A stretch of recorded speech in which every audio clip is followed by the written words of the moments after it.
अभी आप सुन रहे हैं शिवाजी दीवाना को, राइटर सत्या कुमार।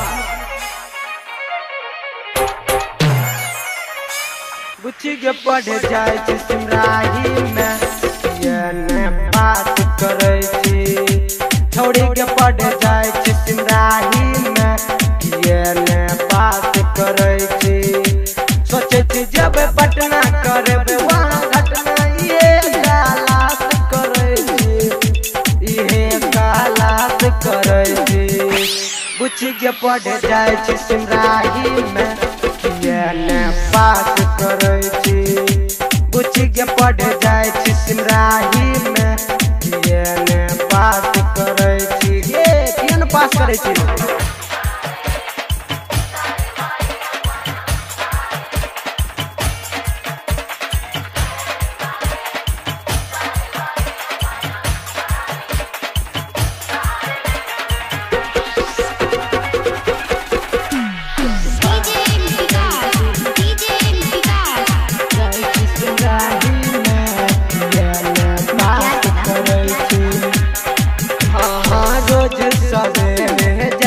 के बुच्ची पढ़े तुम बाजरिया में, बाजरिया में। हाँ मैथ बायोलॉजी फिजिक्स केमिस्ट्री पढ़े छिए बाजरिया में, बाजरिया में, बाजरिया में। पापा के अपन पगड़ी माई के गाँव नगरी तू सगरो नाच करे छी, कुछो ना खास करे छी। पढ़ जाए सिमराही में ये बात करे छी। बुच्ची के पढ़ जाए सिमराही में ये बात करे छी। ये बुच्ची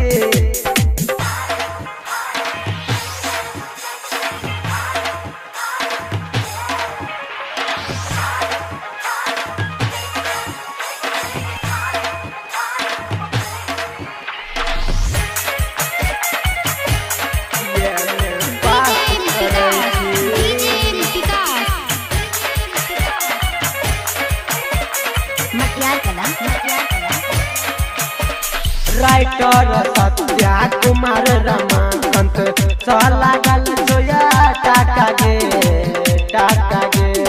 हाँ जीवच दीवाना कह छो बुच्ची, साचो साचो बतिया गे, बतिया गे, बतिया गे।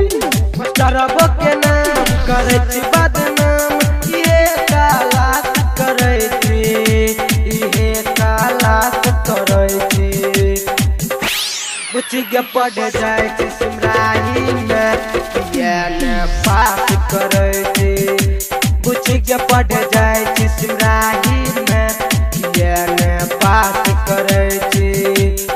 जब पटना करे वहाँ घटना ये गालात करे छी, ये गालात करे छी। बुच्ची के पढ़ जाए